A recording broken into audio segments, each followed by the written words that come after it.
Our tale begins on a dark and stormy night, high above the clouds, 20,000 feet in the air to be exact. Robert Wilson and his wife Julia are boarding a plane back home to California from New York. This is a long trip, especially for somebody that just got out of a mental institution, whose last breakdown was on a plane just like this one. He's nervous, understandably so. His wife asks him, "Do you want me to sit by the window instead?" Robert says, "No, doesn't matter where I sit. It's not the seat that's the issue, it's the plane." Now the plane rumbles to life as lightning is flashing outside. The seatbelt sign lights up as Robert's about to light up himself. He decided against it. The cigarette's not going to help his nerves no matter what anybody says. And his wife hates the smell anyway. So, as the plane is cutting through the clouds, Robert tries to stay calm. He glances out the window, takes a deep breath. He just wants to watch the rain streak across the glass. But then he sees it. A figure. A creature. Something is on the wing. "What the hell?"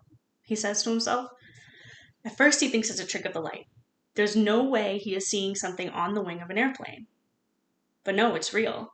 A gremlin is out on the wing, crawling across, not affected by the speed or the wind. He panics. "Julia, there's something on the wing. I saw it. It's right there." "Honey, there's nothing there. Please, try to relax. You're just nervous." He knows what he saw. And as the creature continues to go by the engine, he knows that everybody's in danger. He presses the call button. Stewardess arrives. "Yes, sir? There's something on the wing, look." She leans over and peers out. Doesn't see anything. "Sir, I do not see anything." Frustrated, Robert says, "It's right there. I swear it was right there." "Sir, please remain calm. There's nothing outside the window." "I'm telling you," Robert says, "it's out there. It's going to bring the plane down." "Sir, you're making the other passengers nervous," the flight attendant says. He alerted his wife. He alerted the flight crew. But every time somebody looks, the creature vanishes. No one believes him. Not with his history. Not from a crazy person. Robert closes his curtain, takes a pill, and tries to sleep. But curiosity gnaws at him. He opened the curtain again, and there's the creature, staring back at him, grinning. "I'm not crazy. I know what I saw." He watched it rip at the engine casing. Sparks flow. The plane bucked. He says to himself, "If I don't do something, we're all going to die." Now, desperation makes people do strange things, and Robert Wilson was desperate.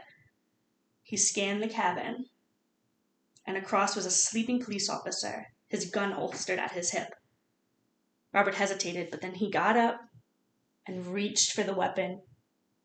He moved towards the emergency exit aisle, where he took his seat, buckled, and made sure he knew which way the lever went, so when he opened that door, he can shoot.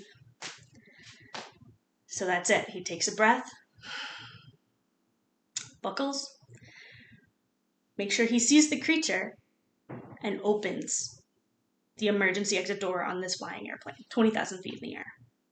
With a whoosh of air, he is brought to the edge, and he sees it. Julia wakes up. "Robert, what are you doing? I see it, he says. And he takes one shot, two. And then with a screech, the creature is gone. Now, the police officer wakes up. The co-pilot comes out. They restrain Robert. The pilot has to make an emergency landing, which he does safely. The passengers just board the airplane, and Robert is taken out in a straitjacket.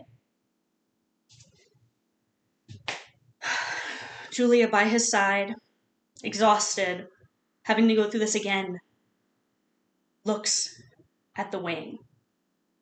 Now the flight crew is also looking at the wing, and they see torn, mangled claw marks across. Maybe Robert wasn't crazy. Maybe there was something on the wing.